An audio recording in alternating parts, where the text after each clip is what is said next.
Hello guys, स्वागत है आपका कंटेंट मॉन्स्टर्स के एक और एपिसोड में। और आज के इस एपिसोड में हम रिव्यू कर रहे हैं फिल्म सानी कायदम का, जो कि रिलीज हुई है अमेज़न प्राइम वीडियो पर।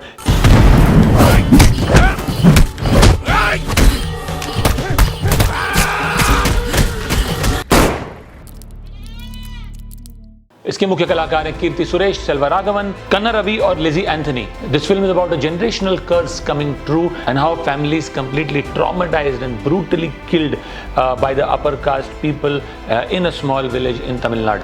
कीर्ति सुरेश जो है वो एक पुलिस वुमन का रोल प्ले कर रही है। उसका हस्बैंड जो है एक फैक्ट्री में काम करता है लोकली, और जो मालिक हैं उस फैक्ट्री के वो अपर कास्ट के लोग हैं। वैसे भी अजीब नज़रों से देखा जाता है कीर्ति सुरेश को, बिकॉज वो एक औरत है और पुलिस इंस्पेक्टर है, और अपर कास्ट के जो लोग हैं, जो मालिक हैं उस फैक्ट्री के, वो उसके हस्बैंड को हमेशा ताना देते रहते हैं कि वो अपनी बीवी की सैलरी पे पल रहा है, और इसी बात का उसे टॉन्ट करते रहते हैं कि उसकी बीवी पुलिस में काम करती है। अब कन्ना रवि जो कि कीर्ति सुरेश के हस्बैंड का रोल प्ले कर रहे हैं, वो लोकल पॉलिटिक्स में भी इन्वॉल्व हैं। वो चाहते हैं कि उसकी जाति के लोग ऊपर आएँ जीवन में, और ये बात फैक्ट्री के ओनर्स को बिल्कुल पसंद नहीं है। उनके बीच में एक झगड़ा होता है, और किस तरह से झगड़े के दौरान जो फैक्ट्री के मालिक हैं वो कसम खाते हैं कि वो कन्ना रवि और उसके परिवार को सबक सिखाएंगे। As part of their plan वो इन्वॉल्व करते हैं कीर्ति सुरेश के बॉस को, जो उसे रात को अकेले अपने घर बुलाता है, उसे ब्रूटली रेप किया जाता है, और उसकी फैमिली यानी हस्बैंड और बेटी को जला दिया जाता है उसी के घर में जब वो सो रहे होते हैं। जब वो सुबह ब्रूटली रेप होकर आती है और देखती है कि उसे फैमिली को भी जला दिया गया है,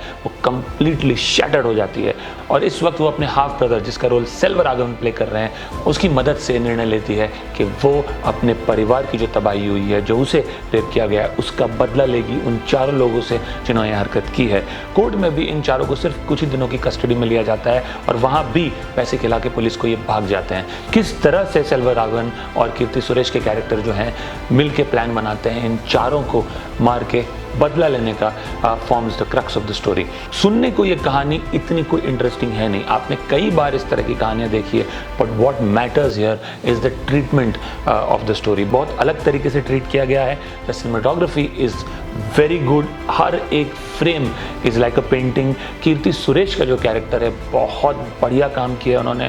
महानती के बाद कई ऐसी फिल्में उन्होंने की है जिसमें उनके रोल इतने इंपॉर्टेंट नहीं थे या उतने स्ट्रॉन्ग नहीं थे जितना कि महानती में था, लेकिन वापस जब उन्हें एक स्ट्रॉन्ग रोल दिया गया है, उन्होंने बहुत ही बढ़िया परफॉर्म किया है। सेल्वराघवन की ये दूसरी फिल्म है, हालांकि उन्होंने ये फिल्म पे काम करना पहले शुरू किया था, लेकिन बीस्ट और फिर ये दोनों ही फिल्म में इस डायरेक्टर टर्न्ड एक्टर ने इतनी बढ़िया परफॉर्मेंस दी है that you wonder that where was he all this while as an actor. His skills as an actor are no less than those he as a director. दोनों ही ने मिलकर बहुत बढ़िया काम किया है। अब कहानी इस फिल्म की मिलती जुलती है बहुत थार से भी, जो कि हाल ही में नेटफ्लिक्स पे रिलीज हुई है, बट समहाउ एटलीस्ट मेरे हिसाब से वो इम्पैक्ट थार ने किया नहीं जो इम्पैक्ट सानी कायदम करती है। और इसके 2-3 कारण हैं। सबसे पहले एक बहुत ही स्ट्रॉन्ग इमोशनल कोर है कहानी में। आप एम्पैथाइज कर पाते हैं कीर्ति सुरेश के पेन को जब वो अपनी फैमिली को लूज करती है, जो खुद ब्रूटली रेप हो जाती है। तो वो जो एक इमोशनल कोर था, वो जो एक एम्पैथी था प्रोटैगनिस्ट के साथ, वो थार में मिसिंग था, वो हो नहीं पाया, वो यहाँ पे है। तो उस पार्ट को बहुत स्ट्रांगली बिल्ड किया गया है।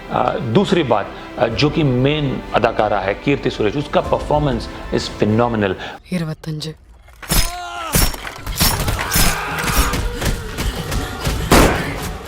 अब वो जब मैं कंपेयर करूं हर्षवर्धन के परफॉर्मेंस से थार में, it is way beyond, it is quite a few notches above that performance. तो वो एक बहुत इंपॉर्टेंट। तीसरी बात, जो अपर कास्ट लोअर कास्ट का एंगल है, वो भी बहुत इंटरेस्टिंग तरीके से वीव किया गया है स्टोरी में, और उस वजह से भी एक कहानी कहीं ना कहीं रिलेटेबल या सुनी सुनाई सी लगती है। दूसरा जो इमोशनल कोर है स्टोरी का, वो है कीर्ति सुरेश और सेल्वराघवन के कैरेक्टर्स के बीच में जो इंटरेक्शन है। दोनों जो है हाफ ब्रदर सिस्टर हैं। सेल्वराघवन के पिता का एक एक्स्ट्रा मैरिटल अफेयर होता है जिससे कीर्ति सुरेश की पैदाइश होती है।